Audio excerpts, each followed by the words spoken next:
Is it just us? Yes, so some people had reached out to me and told me that they would need to catch the recording, which is perfectly fine for this session. So for this session, we will be, since it's our last session together, I wanted to make sure to leave y'all with some things that will help you to continue Hmm. in your journey and in your practice with acquiring more Spanish and keeping that Spanish. Okay. Sound good? Yes. All right. All right, let's get started. So I had some different goals here, and I was like, I'm just gonna leave it blank. but my goal specifically will be to discuss what tools you'll be able to use to acquire and retain your Spanish, and then also we'll go over some of the content from this week and a little bit from last week. Okay.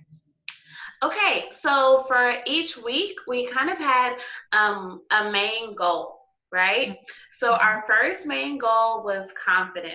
And this is super important when speaking a different language or speaking a second language, um, mainly because your confidence comes out in your speech, right? Mm-hmm. Yes. And so, and when and it comes out in your pronunciation, it helps you to think better of what words that you want.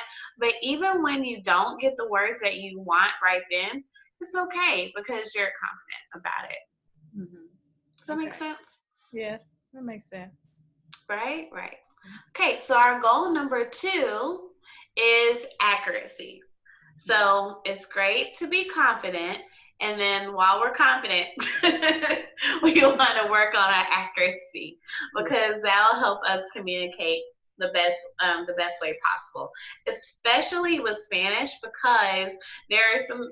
We can even think about that with English too, right? So like with English, let's say you say he instead of she, and you're trying to describe something important, Hmm. then that one little change can really change how someone understands what you're saying.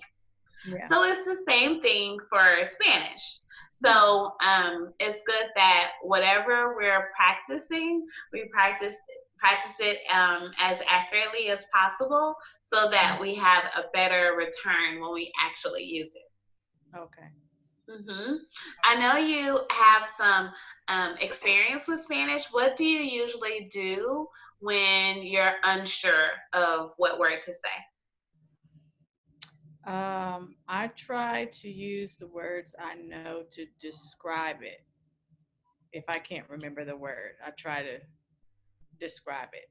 Can you tell me more? Um, so, hmm. Usually I'm stuck at places where I'm trying to get something to eat. Hmm. And so um, I may not know, say the term for pastry or. Hmm. Oh wait, you went muted. I don't know what I mean. Okay, there we go. Okay, got it. Can So you you hear? may not know the term for pastry. Can you hear me? Yeah, I can hear you now. Okay, okay. So you may Uh, not know the term for pastry. if it has chocolate on it, I may say chocolate pan. You know, Mm-hmm. yes, the chocolate bread. You know, Mm-hmm. so Yes. I use other words that I actually know to try to describe, or also pointing to things. Right. It's easy to.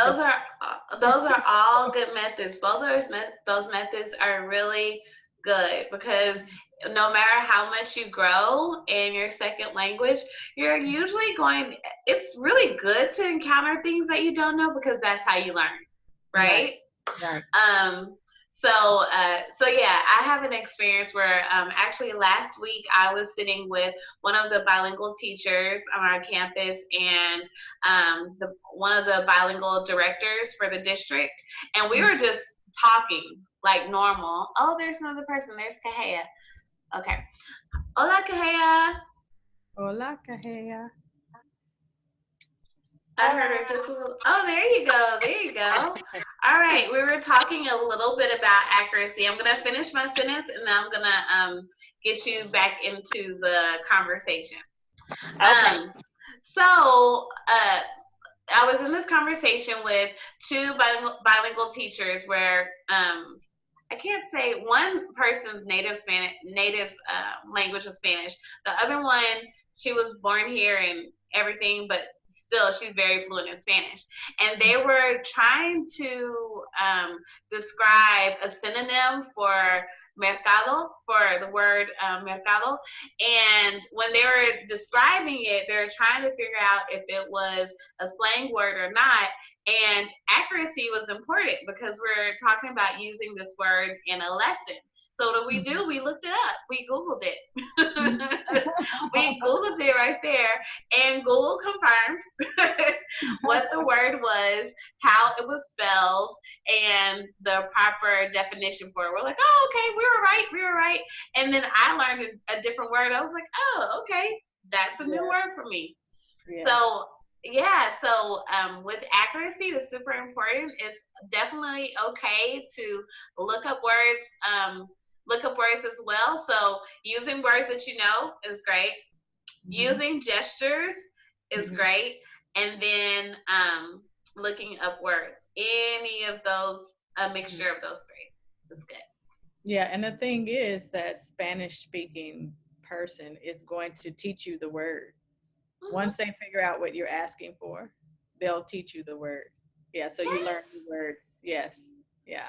Yes, that's why confidence, is it going to go back to okay, good. That's why confidence is so important, because that is what keeps the conversation going. Because what if you weren't confident enough to keep the conversation going? You just stop because you're like, I don't know what to say, so bye. You know? Because sometimes that happens. You're just like, oh, I'm just going to shut it down. I'm so embarrassed. Yes. Don't be embarrassed. Just go ahead, continue to speak confidently, and then you can get to understand those new words or phrases. Okay, Kahea, we were just going through some of the things that are necessary in order to continue growing in our Spanish and practicing our Spanish, and also what's necessary in order to retain the Spanish that we acquire. Okay. Yeah, so we went over the first two goals, which we had during the 4 weeks, which was confidence and accuracy. The next goal is to practice. Okay? So sometimes you get a little rusty. Sometimes you may be like, you know what? It's been a while since I practiced, or I used to know that word, and now I don't know. But it's okay. It happens all the time. So you just get back in there and practice. Okay? And I wanted to share with you, hopefully the next slide is that's not what I wanted to show you yet. I want to go right to, I'm going to skip around just a little bit. Okay, so here are some top ways that you can memorize new vocabulary. Okay? So number one is to narrow it down. Okay, so I've already kind of done that in this course. That was one of the keys to this course, was to, instead of learning why, do we want to learn, well, instead of learning why, do we want to learn deep? Or was it deep and wide? We wanted to learn I think we learned wide and not deep. So basically, it was learning the essentials instead of learning all of the, this is this, and this is this, and this is this, and this is this. And so instead, we learned like sentence frames, and learn how to plug in words, and learn some essential words that are necessary in order to communicate. Okay, that helps you memorize and get to know what you need to know. So number two, Kahea, can you see the screen, or are you listening in? I can see the screen, but I'm driving, so I'm listening mostly. Okay, no problem, and thanks for coming. But I can't see that. No problem. Erica, can you read number two? Seek opportunities to use new words. Right. So, Erica, you just mentioned that you like to use your Spanish as you're at restaurants or getting Mhm. food. So Mhm. that's a great practical way to use your Spanish. Kahea, what are some ways that you use your Spanish? Mostly at home and at work. Mm-hmm. That's I'm making huge. the whole family learn. Yes. Yes. How is that going for you? It's going well. They're actually very receptive of me just like saying things to them, especially my son. He's 7, so of course he wants to know. Can Mhm. you tell us a little more about that? So both of my kids at some years ago, a daycare they used to go to, the teacher would teach them Spanish. Mm-hmm. So they can count to 10, a little bit of 20, and they can say like hello, goodbye. And so I've just been working on with them the things we've learned in your lesson. Uh-huh. Okay, And great. my husband, I'll text him in Spanish, so it makes him look it up. And so he'll have to Oh, good. how to respond to me. That's more, more good. Good, good. Thanks for sharing. Yeah, same Mhm. here. But the other day, my husband was like, "I'm so glad you're doing Spanish today because finally the kids can learn Spanish. I thought you were gonna keep it to yourself forever." I'm like, "No." And I was surprised at how much he gravitated toward learning the language, and he even started looking up some stuff on his own. I was like, "Oh wow, look at you." Um, Hmm. so basically, with both of you, Erica and Kahea, y'all mentioned how you're seeking out new opportunities around you to use new words, whether it's at home or abroad. So that's great. That's great. Mhm. So I keep Mhm. doing that. Okay, so number 3 is break out the flashcards. Yeah. Sometimes when we have a lot of work, see, yeah, you have a flashcard. Sometimes when we have a lot of words to memorize, then Mhm. it's helpful to do flashcards. I like to use sticky notes. If you have things around the house that you want to learn, vocabulary that you want to learn, it's okay to put a sticky on that refrigerator and put Mhm. what the word Mhm. is, or just putting a sticky of a sentence frame, or just having that reminder for you to be Mhm. able to use your Spanish, because it's easy to Mhm. get like wrapped up in what we normally do, right? Mhm. Hmm. Okay, so number 4 is learn new words in context. We talked about this a little bit in the last session. I know my mom was mentioning how she likes to watch TV shows. Specifically, she watches Jane the Virgin because she Hmm. loves Jane the Virgin. Mhm. And it is in Spanish and it's in English. You can watch it easily in English with Spanish subtitles, or you can watch it in Spanish. It's on Netflix and on regular TV, so it's pretty versatile. Mhm. And it's a soap opera. It's a telenovela, so she loves soaps, so it Mhm. works. But I would encourage you to watch things that you like and you want to watch. So one thing that I used to watch was cooking shows because I knew food. I was comfortable with that. I could Mhm. figure out what they were doing. A lot of times they would say things over and over again. And it just had a lot of visuals to support whatever they were doing. Mhm. So, and they didn't talk really, really fast. They talked kind Mhm. of slowly because they wanted you to understand. Mhm.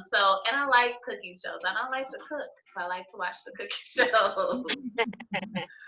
So, watch something that you like or that you enjoy. Some people like to watch church service in Spanish because they Mhm. know the songs in English. So, it helps Mhm. them know it in Spanish. So, whatever you want. I like. Then, what'd you say, Kaya? I said I like that idea. Mhm. Yeah, yeah. When I went on a mission trip to Cuba in 2004, to Mexico and Cuba. And when we were in Mexico, we went to this kind of like worship service outside, and I remember they had a big screen that showed, this was back when all churches didn't have words that came up on the screen for worship praise songs, but they had a big screen that showed the words of these songs, and I knew the songs in English. I was like, oh, this is so much easier to like know what I'm saying and to pick up new vocabulary because I know it already in English, and I get to see it, and you see it over and over because you have chorus and you have verses over and over again. So so it is possible to acquire new language even when you don't necessarily have that much language. And the last one of ways that you can learn new words and context is through books. So you may be like, well, a book? Like, really? But yes, yes. The key to this is to use children's books. I love that because they have simple words. Usually has some words that you know. And they have lots of pictures. So when I say children's books, I mean as simple as you need it. So there are definitely some books that my 5-year-old brings home in English where I'm like, whew, there are too many words on that page. We're not reading that today. like we need to read something else that's less threatening. So that takes less time. So same thing in Spanish. If you look at a book and you're like, hey, that's a little too much for me, that's perfectly fine. You can bring it on down to a book that is more accommodating for the level that you're at. Okay? So the last two numbers, 5 and 6, they kind of go together. Visualize, vocalize, make gestures. Okay. Do y'all use visualization, or how do you use visualization or speaking aloud or gestures in your while you're acquiring new Spanish words? When I make my flashcards, I draw pictures on the back instead of putting, so you put the Spanish word on one side and you draw a picture of that word on the other side instead of the English word. And usually if you're a visual learner, like I am a visual learner, it's easier for me to use a picture to remember a word, connect a picture to a word. I also read, I have a little children's Bible that has English and Spanish. So I read that out loud to my children because I'm also teaching my children Spanish. And gestures, usually I'm using that if I'm in a restaurant or something and I'm saying, ¿qué es esto? And I'm pointing. Yes. What is that? Yes. So I don't think I use that a lot, but definitely visual aids, drawing pictures. I have my children draw pictures on their flashcards, and we read out loud and listen to audiobooks. Sometimes I listen to audiobooks as well. Yeah. Okay, cool. Kahea, how do you use visualization or vocalizing or gestures?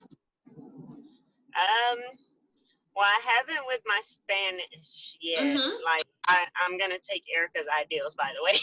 That's already here.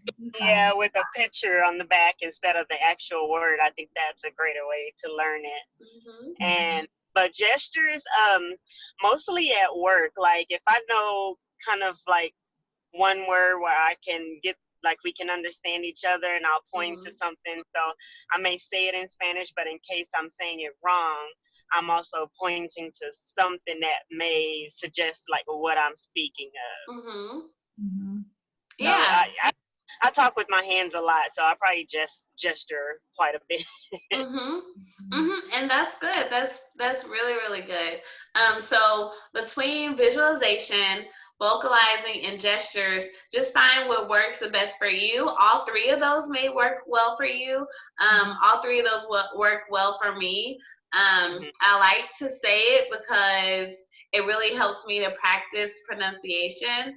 I'm kind of musically inclined. I can't sing, but I played the flute and the piano for a long time, and so I feel like that really helps me when it comes to pronunciation of words because I really internalize hearing it, and then when I say it, I can kind of critique how I say it. Like I can know, hey, that doesn't match. I need to say it some more so it sounds how it's supposed to sound. But then I'm like you, Erica, like I like to visualize. I actually visualize words being written in my mind as someone else is talking. Because, sometimes people can talk really fast and it kind of all runs together. So I'll kind of write it in my mind to see, oh, okay, that's what they said. And when I had less Spanish, I would write the words I knew. So in my mind. So if I knew sometimes it would only be casa. That would be the only word I understood. Okay, we're talking about the house now. Let me see what else and I'll ask them one more time. Okay, otra vez o no sé mucho español. Like I was like, what would I say back then? I'm trying to think, what would I say? But I would say poquito español or something like that, and try to get them to say it again to see what other words I could write in my mind, so I could see if I could put this picture together. So whatever you do, just keep doing it, so that you can actively get that. Okay, so I definitely wanted to make sure to go through with y'all and everyone who's going to view this, just ways to continue to learn your Spanish and to continue to retain your Spanish, okay? I also want to go over a little bit. Oh, that's not where I want to go. I want to go a little bit higher. Okay. Oh, that's where I want to go. Not that one. This one. Okay. So this week, our first video was about direction words. And when memorizing or learning direction words, this is a great time to use gestures to help you memorize the words. So I would say a la derecha, a la izquierda, atrás. I didn't put atrás on there. Or did I? Did I say behind? Oh, detrás. Atrás and detrás are the same thing, like behind. They're synonyms. Al lado de. Enfrente de.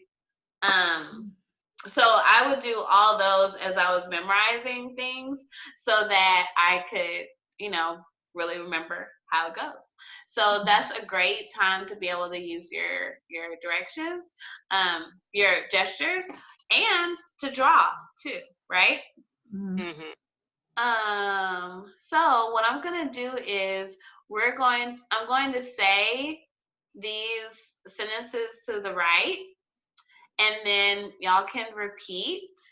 And I know I do that in the video as well, but I just wanted to put that in there again so that y'all can have as many opportunities to be able to say it as possible. And then as we finish our time today, I'm going to talk about, I'm going to let y'all know how it can be reached, and then also what's coming next for Spanish Today. Okay? All right, so I'm going to say each of these sentences in Spanish, and you can repeat. Okay, dobla a la derecha. Dobla a la derecha.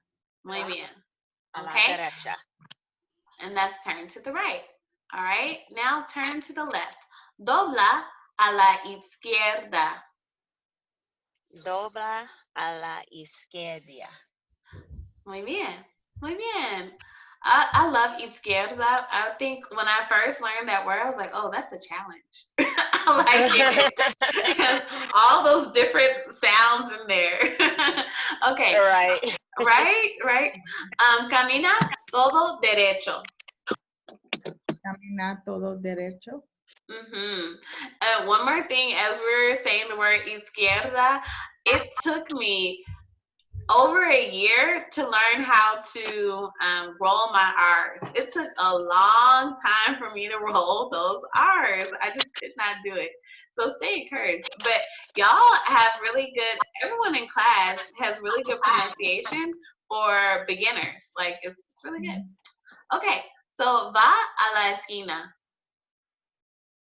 Va a la esquina. Let's go to the corner. Okay, then we'll go down to some of our other words. Camina por la calle. Camina por la calle. Muy bien. Va al supermercado. Va al supermercado. Muy bien. And remember how last week we did va and vamos? Okay, so you can say, you can interchange those. Va is to go, so like go to the supermarket, or you can say we're going to the supermarket. Okay, dobla a la izquierda. We already did that one, right? Dobla a la izquierda. Camina a la casa. Camina a la casa. Sigue todo derecho. Sigue todo derecho. Pasa el hotel. Pasa el hotel. Para a la esquina. Para a la esquina. Cruza la calle. Cruza la calle. All right, y'all did really well with your pronunciation. Really good. Okay, so I wanted to mention that, here we go. Okay, so all of our videos from that we've been doing over the 4 weeks, I know I have some that have been on Google Drive and then some that have been on YouTube, and I just thought today, why not put all of them on the YouTube? That makes more sense, so then you'll know where they are. And you'll have a link to it. It's a private link, and so it's not for, like, everyone won't be able to go to it, but anyone with the link can go to it. And I'm fine with you, like, sharing and whatnot. I really don't mind, because I'll still be creating other new content in other ways, which I'll tell you about in a minute. So I'll upload all of those videos to the YouTube channel so that you'll be able to see it as many times as you want. You'll be able to view it as many times as you want. And then also you'll have the documents I've been sending to support the learning as well. So that'll be there for you. So no worries. I know people have been having to do different things throughout this month, and I did not want them to be worried about being able to access that information. So that'll be there for you. Now, what's coming next for Spanish Today? I have loved these past 4 weeks. It's been really great with you guys. Also, I've gotten a lot of requests for lessons for kids. And so one of the, hi, Kahea. Hola, Kahea. Finally made it. Right, you made it. So one of the things I'm going to do is I'm going to create online courses for kids, like Mommy and Me courses. The goal is for them to be animated. I'm working on those now. It shouldn't be that difficult, actually. I'm working with the program, but I want to create some coursework where someone can just buy the coursework and then use it as much as they want to, however they want to. And hopefully that'll be done by the 3rd week in March. That's next month. So I'm gonna be working on that and letting y'all know how that's going. Yeah, so we're working on that, and I'll also release some samples of that as well, so people can see how that goes. So that's gonna be one thing for kids. Also, Spanish Today will be doing some live classes for kids. I'm going to be working with some summer camps. I know one summer camp is already enrolling, and so I'm opening that up to other summer camps as well. Then Then I'm also available for personal one-on-one sessions. So I know some people wanted some more conversation practice and even wanted some specific like one-on-one Spanish tutoring. So it would still be through Zoom, but it would be specific lessons catered to what you need and what you want and what you need. And so yes, so that's coming as well. Erica, I know you're interested in that, and we'll talk more about that. And the rest of everyone that's in Spanish today, of course, that'll be available to you. So let me know if you are interested in that. And so that's what I have going for Spanish. I know y'all see that everything is through Robertson Reading. I'm Andrea Robertson, and I'm the reading person. So I also do reading literacy tutoring online, specifically for kids who struggle with reading. So like pre-K to 3rd grade. I cater it specifically for them. I do that, and that's about it for now. I wanted to make sure that was it. So anything regarding literacy or Spanish, that's what I do. And I just wanted to let you know. And of course, I'm always here for you. So if you ever need anything, or if just anything that you need or you're thinking about, you can definitely contact me through robertsonreading@gmail.com or on Facebook through Facebook Messenger at Andrea Danielle. One day I'll get a like business one. But for now, I'll trust y'all with myself. I think it's fine. So yeah, do y'all have any questions? I don't. Okay, great. Well, y'all have been awesome. You will also get another lesson this week on Thursday. I'm thinking that lesson will be restaurants, like so how to order and all that, because we haven't gone over that. I really want to put time in there too. So I'm thinking those will be our content for Thursday. All right. So that is it for now. Gracias. Hasta luego. Hasta luego. Adiós. Adiós. Adiós. Dios les bendiga. Oh, gracias igualmente.